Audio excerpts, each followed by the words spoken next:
Hey guys, I am with my really great friend, Michelle Couchette. She has a dog in the background. I have a cat in the background. No telling what's going to happen, but we're together and that's all that matters. Michelle is a best-selling author.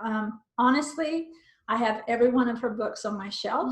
I have recommended her books. I have them on my reference books on my website because she lives what she writes, and I love that. She's also a podcast host. She was an MC for Women of Faith. There's a long list of things that I can talk about Michelle. But I think the most important thing that I can say about Michelle is she's genuine, and she's a lover of people. She's a connector and a lover of people, and I really love that about her. So Michelle, thank you for joining me in this conversation.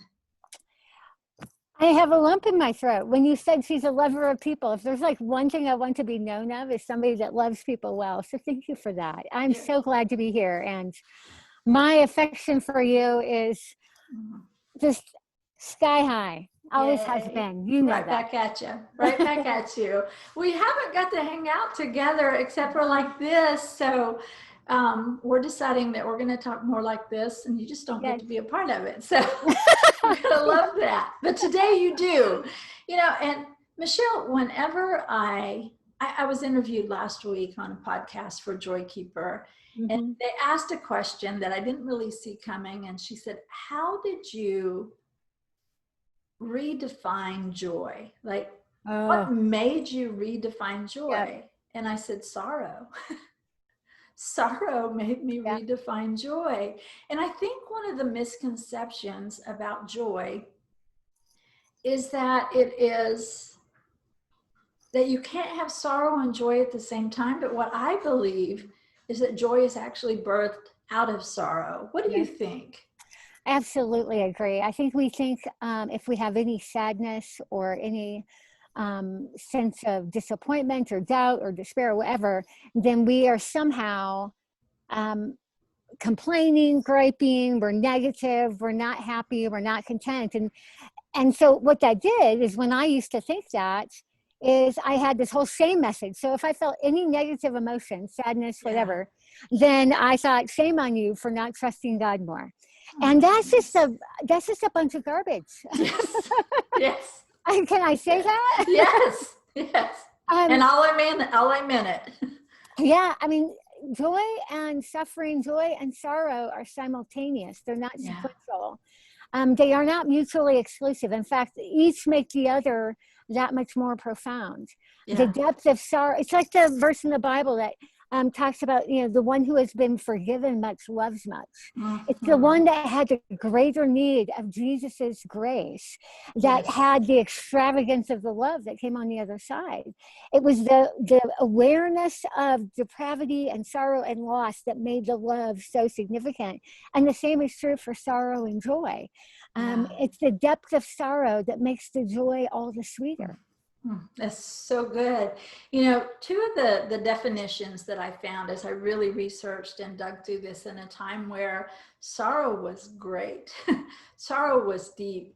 And when I realized a biblical definition, two of them, one was joy is the greater reality of God's goodness. Yes. And that doesn't necessarily mean happiness. It doesn't mean giddy and laughing, none of that. It's a greater awareness. It's awareness of a world that exists beyond the current reality. Yes. A reality that is beyond the current reality, a bigger, better reality. And boy, there are days you have to cry your way to that. It's not going to come through laughter and giddiness and putting on a mask and pretending, Well, and the second definition that I found, that I remember the day that I read it, and it kind of just rocked my world because I desperately needed it so much, is that joy is consciously walking into God's love and care. Yes. And you and I are both cancer survivors. I am going through surgeries and cancer treatment for breast cancer for the second time as we speak. And, if you read your book, is it Undone where you talk about it the most, or Relentless? I'm done this when I talk about the initial, but I've had cancer 3 times and more surgeries than I can count. Relentless is when I really got into the despair of it. Okay. The kind of sense of hopelessness of living with a body that doesn't work. And Yeah. where is God in all of this? And being a communicator and thinking that because it was cancer of the tongue, correct? Yes. And suddenly asking yourself, I'm a communicator, so has God's plan gone away? It hadn't, because you're communicating more than ever and in beautiful ways that are impacting people. And I'm teary-eyed because like watching it just like blows my mind in such a beautiful way. Like, It's go mercy. God.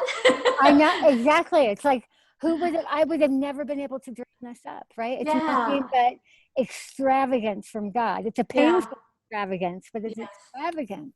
Yeah. So what would you say to that woman who says, I'm in a place of sorrow right now, and I thought that I had to pretend everything was okay in order to experience joy? What would you say to her?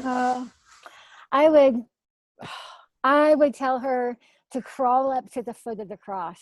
Okay. I have spent so much time thinking about Jesus's agony, the Garden of Gethsemane and the cross. I know we rush to the resurrection, but I want to hang out in the suffering place. I sit in the garden and I see Jesus, who is in absolute agony. Okay, like we're talking the amount of sorrow and suffering and the weight of all that's wrong with the world on his shoulders. And he sits there in that place, right? And he had the ability to avoid suffering if he wanted to. He could have said, yep, I'm not in, I'm not going to do this. And yet Philippians 2 says that for the joy set before him, he endured the cross. Yes. Scorning its shame. In other words, he said the joy set before him, the circumstances weren't joy, right? But the joy set before him was the bigger reality that he was going to be with the Father, and that through his death, he would get the greatest prize of all, and that was us, right? Yes. And that was the joy. And yet, even with that, he didn't shame himself to say, well, I shouldn't be sad because God's working here. His faith wasn't any less because he grieved. He was not shamed by God for his sadness and agony and despair. It was appropriate for the circumstances. Yes. But he didn't lose sight of the joy set ahead of him, the bigger reality, right? And that's what I would tell the woman who's suffering right now. That when we allow ourselves to grieve the things that are wrong with this life, we are shoulder to shoulder with Jesus. He grieved over all that was wrong. He grieved over, and he knew the provision of God. He knew what was coming, but he grieved it. And so when we allow ourselves to feel the fullness of our own suffering, there is something sacred about that. I believe that God's presence meets us there in a different way than any other circumstance. There's something so sacred and so holy, because it's where the cross, it's where the heaven and humanity connected, right? Was at the place of suffering. Yeah. See, I can't add anything to that. I just, right there, listen to that, play it over and over again, let it soak into your soul, and let the Lord just meet you in that place of sorrow. Let him weep with you, let him walk with you, let him carry you, and we'll together see the joy that is going to be birthed through sorrow. So Michelle, how can they find out more about you?